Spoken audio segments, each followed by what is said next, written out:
All right, hello everyone, and back again.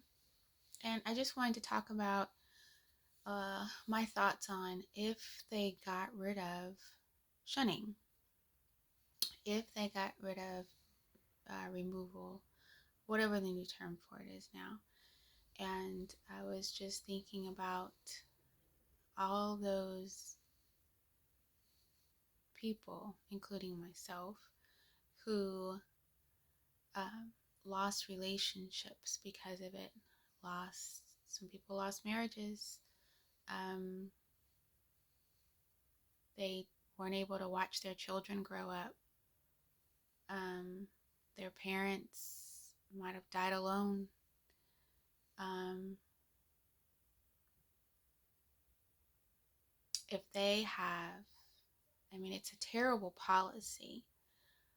And there are people who have made life altering decisions based on shunning. And um, even if you wanted to, change your job up or career so that you could have more income, so that you could take care of yourself, take care of your family, um, purchase a home so you can live in your home. And they felt your decision was too materialistic. So they, like I just learned, silently shunned you. Um, didn't know that term existed, but I learned it today. I knew that they would um, want to, supposedly bad associations suppose useful habits. So they would not want to associate with you as much or deal with you as much because they feel like you're leaning more toward worldly desires and not staying focused on um, paradise and the message.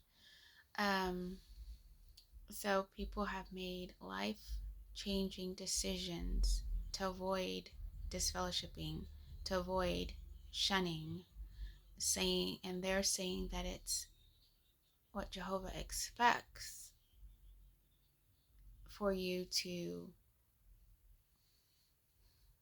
what's the word they would say? They're like to convince the person to turn around and come back to Jehovah.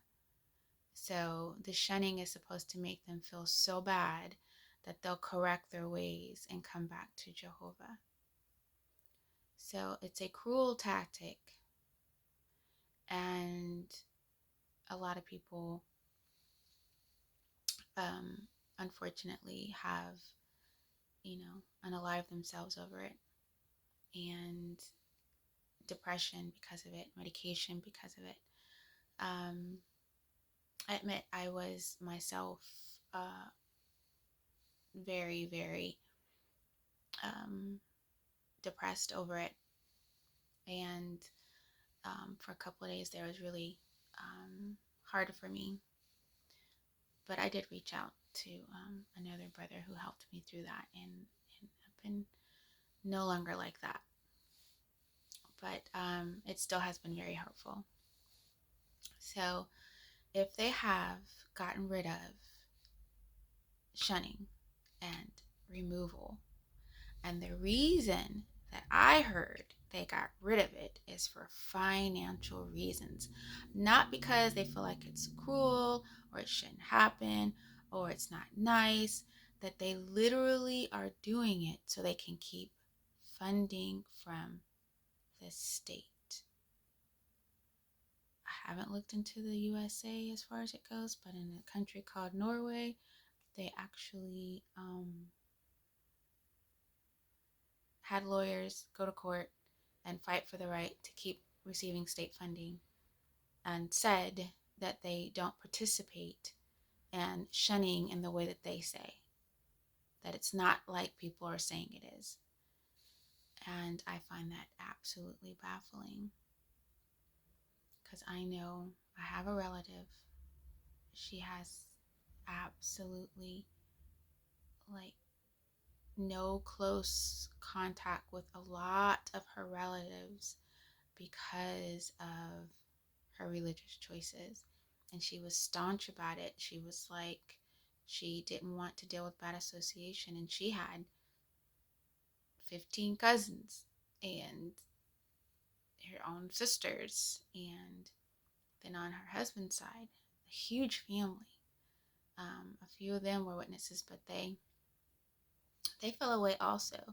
So in the end, my auntie, because she doesn't deal with me either, my auntie is really alone right now. And all she has is that phone that she does her field service on, and the meetings that she attends occasionally when she can. But the family knows that she feels a certain type of way about you, that you know, she's judging you, she's judging your lifestyle, she's judging your thought process, she's judging your decisions, and based on if she approves, then she deals with you or not. She'll gladly witness to you,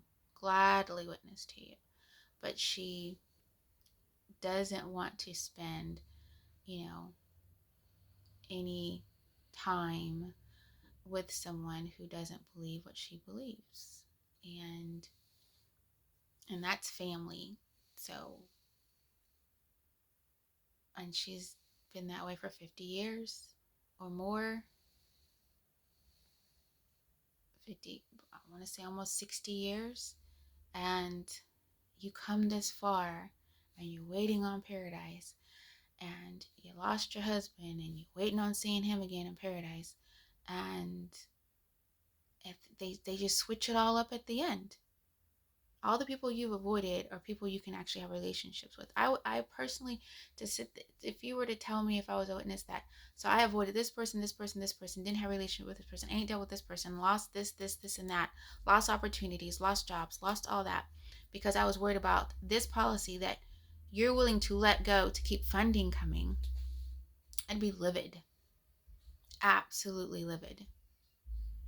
Livid. So, I'm looking for an article, something. I'll go back on jw.org, or somewhere.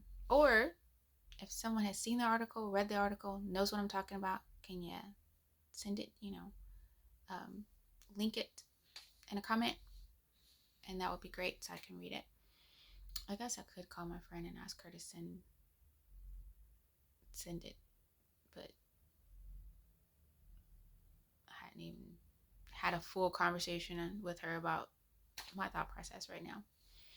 So, thank you for listening, um, and if you have heard about what I'm talking about, how they're getting rid of it, not just change the name, but actually getting rid of it. Like, you can actually deal and talk with. I know the memorials come up and they actually kind of loosen the rein on that, to where, let's try to get him back on the hall, reach out to some of the disfellowshipped and the inactive people to see if, we can get him to come to the memorial. But from my understanding, based on what my friend said, that's not the case. This was months ago. I want to say 90 days ago, so 5 months ago, just before 2025 came in, a couple of months before 2025, and we're 3 months in already, so I'd say a good 5 months. And she's out of Texas, so I'm pretty sure all the witnesses are supposed to be doing the same thing. But then again, I don't know, because I just found out that in Norway, they're getting money from the state. I found that out to be, because witnesses donate everywhere, freely donate everywhere, and they got plenty of money and plenty of property that they've sold. So why would you need state funding? But that is another topic. I'm getting on a rant. That is completely another topic, because I do want to look that up. And thank you again for listening, and I will sign off now, and I'll talk to y'all later.